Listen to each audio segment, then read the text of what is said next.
Chapter 18. That was Tom's great secret, the scheme to return home with his brother pirates and attend their own funerals.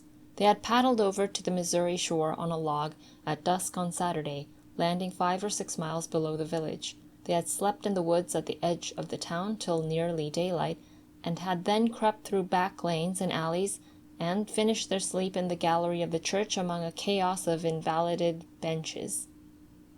At breakfast Monday morning, Aunt Polly and Mary were very loving to Tom, and very attentive to his wants.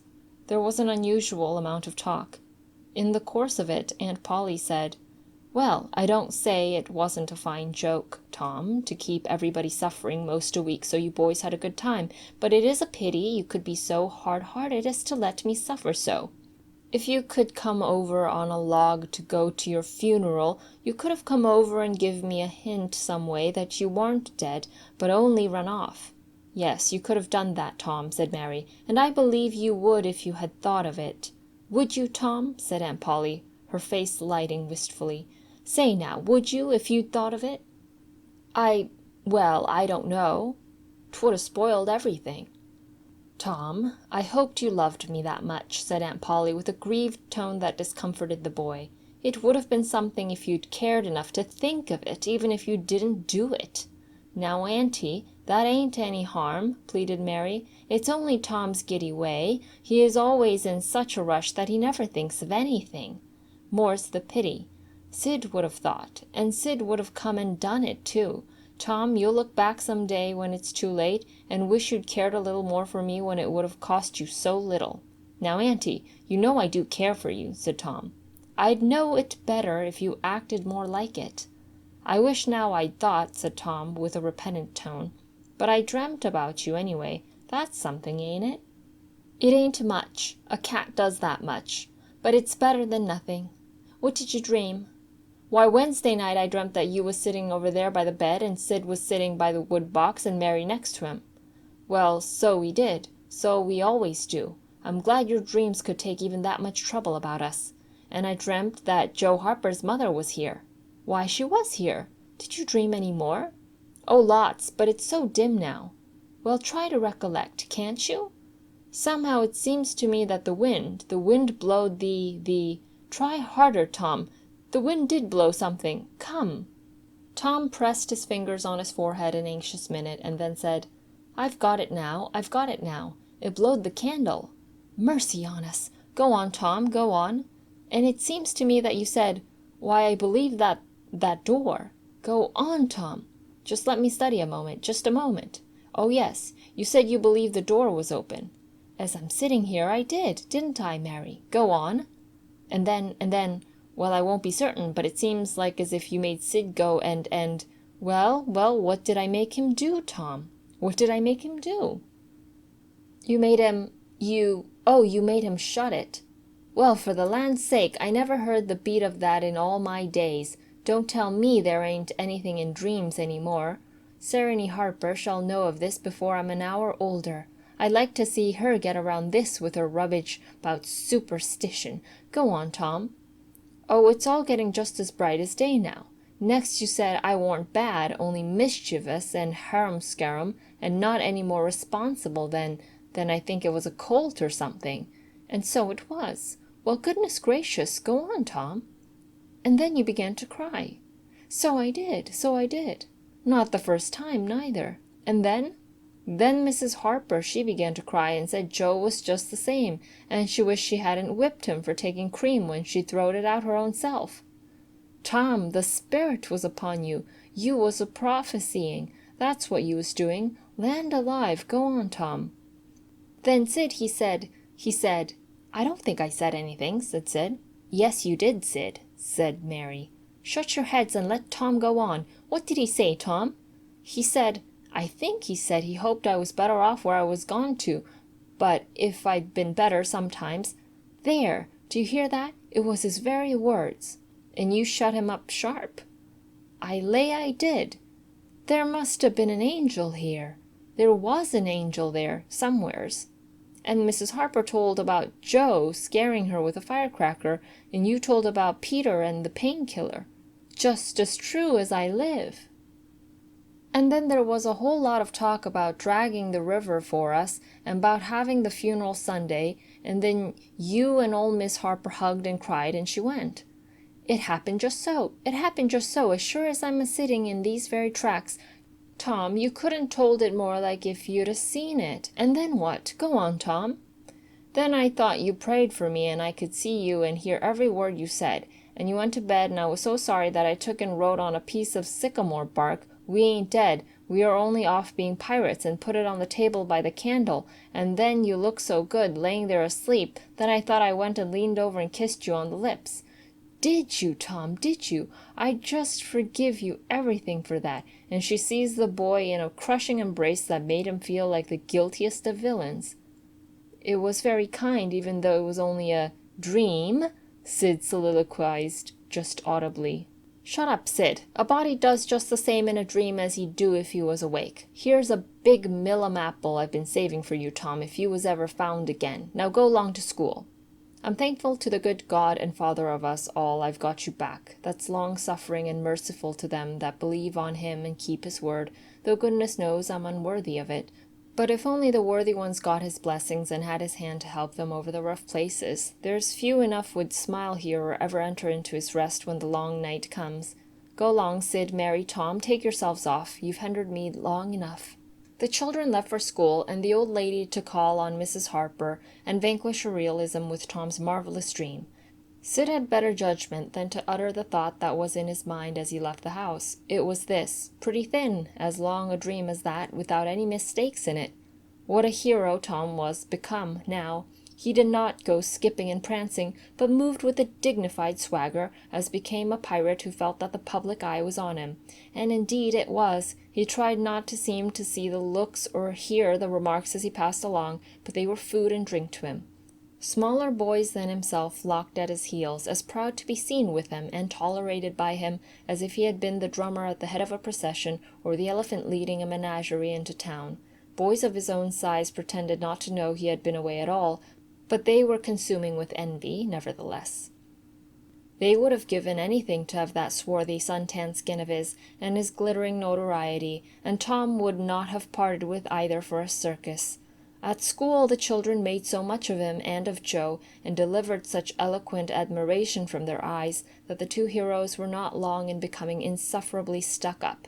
They began to tell their adventures to hungry listeners.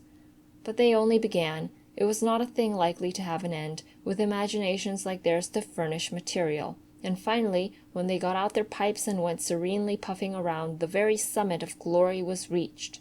Tom decided that he could be independent of Becky Thatcher now. Glory was sufficient. He would live for glory. Now that he was distinguished, maybe she would be wanting to make up. Well, let her.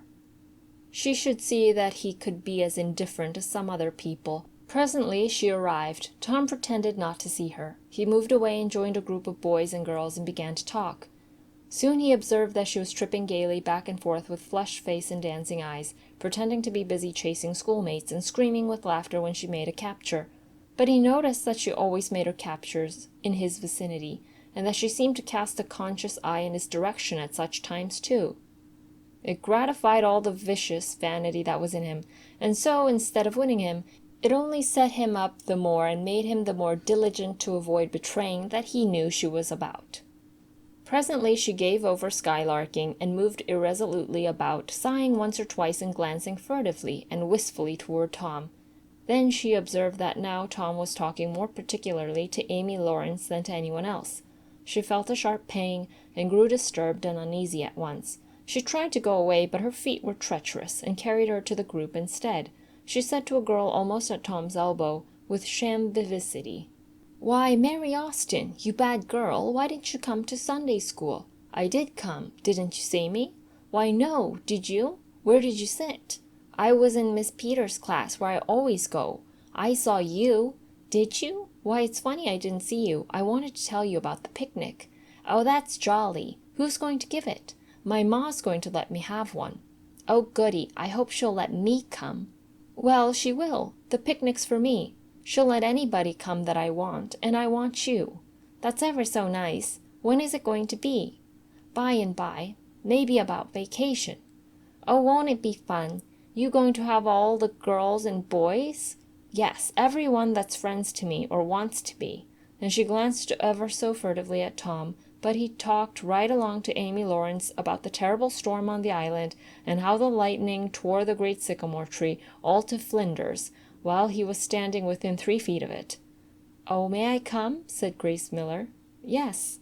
"And me?" said Sally Rogers. "Yes." "And me too," said Susie Harper. "And Joe?" "Yes."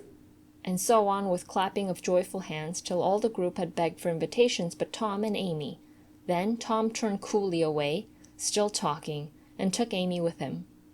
Becky's lips trembled and the tears came to her eyes. She hid these signs with a forced gaiety, and went on chattering. But the life had gone out of the picnic now, and out of everything else. She got away as soon as she could and hid herself, and had what her sex call a good cry. Then she sat moody, with wounded pride, till the bell rang. She roused up now with a vindictive cast in her eye, and gave her plaited tails a shake, and said she knew what she'd do. At recess, Tom continued his flirtation with Amy with jubilant self-satisfaction, and he kept drifting about to find Becky and lacerate her with a performance. At last he spied her, but there was a sudden falling of his mercury. She was sitting cozily on a little bench behind the schoolhouse, looking at a picture book with Alfred Temple, and so absorbed were they, and their heads so close together over the book, that they did not seem to be conscious of anything in the world besides. Jealousy ran red-hot through Tom's veins. He began to hate himself for throwing away the chance Becky had offered for a reconciliation. He called himself a fool, and all the hard names he could think of. He wanted to cry with vexation. Amy chatted happily along as they walked, for her heart was singing, but Tom's tongue had lost its function. He did not hear what Amy was saying, and whenever she paused expectantly, he could only stammer an awkward assent, which was as often misplaced as otherwise. He kept drifting to the rear of the schoolhouse again and again, to sear his eyeballs with a hateful spectacle there. He could not help it, and it maddened him to see, as he thought he saw, that Becky Thatcher never once suspected that he was even in the land of the living. But she did see, nevertheless, and she knew she was winning her fight too, and was glad to see him suffer as she had suffered. Amy's happy prattle became intolerable. Tom hinted at things he had to attend to, things that must be done, and time was fleeting. But in vain. The girl chirped on. Tom thought, "Oh, hang her, ain't I ever going to get rid of her?" At last he must be attending to those things, and she said artlessly that she would be around when school let out, and he hastened away, hating her for it. Any other boy, Tom thought, grating his teeth, any boy in the whole town but that St. Louis smarty that thinks he dresses so fine and is aristocracy. Oh, all right, I licked you the first day you ever saw this town, mister, and I'll lick you again. You just wait till I catch you out. I'll just take and he went through the motions of thrashing an imaginary boy, pummeling the air and kicking and gouging. "Oh, you do you? You holler 'nuff, do you? Now then, let that learn you." And so the imaginary flogging was finished to his satisfaction. Tom fled home at noon. His conscience could not endure any more of Amy's grateful happiness, and his jealousy could bear no more of the other distress. Becky resumed her picture inspections with Alfred, but as the minutes dragged along and no Tom came to suffer, her triumph began to cloud, and she lost interest. Gravity and absent-mindedness followed, and then melancholy. 2 or 3 times she pricked up her ears at a footstep, but it was a false hope. No Tom came. At last she grew entirely miserable, and wished she hadn't carried it so far. When poor Alfred, seeing that he was losing her, he did not know how, kept exclaiming, "Oh, here's a jolly one, look at this," she lost patience at last and said, "Oh, don't bother me, I don't care for them," and burst into tears, and got up and walked away. Alfred dropped alongside and was going to try to comfort her, but she said, "Go away and leave me alone, can't you? I hate you." So the boy halted, wondering what he could have done, for she had said she would look at pictures all through the nooning, and she walked on crying. Then Alfred went musing into the deserted schoolhouse. He was humiliated and angry. He easily guessed his way to the truth. The girl had simply made a convenience of him to vent her spite upon Tom Sawyer. He was far from hating Tom the less when this thought occurred to him. He wished there was some way to get that boy into trouble without much risk to himself. Tom's spelling book fell under his eye. Here was his opportunity. He gratefully opened the lesson for the afternoon and poured ink upon the page. Becky, glancing in at a window behind him at the moment, saw the act and moved on, without discovering herself. She started homeward now, intending to find Tom and tell him. Tom would be thankful, and their troubles would be healed. Before she was halfway home, however, she had changed her mind. The thought of Tom's treatment of her when she was talking about her picnic came scorching back and filled her with shame. She resolved to let him get whipped on the damaged spelling book's account, and to hate him forever, into the bargain.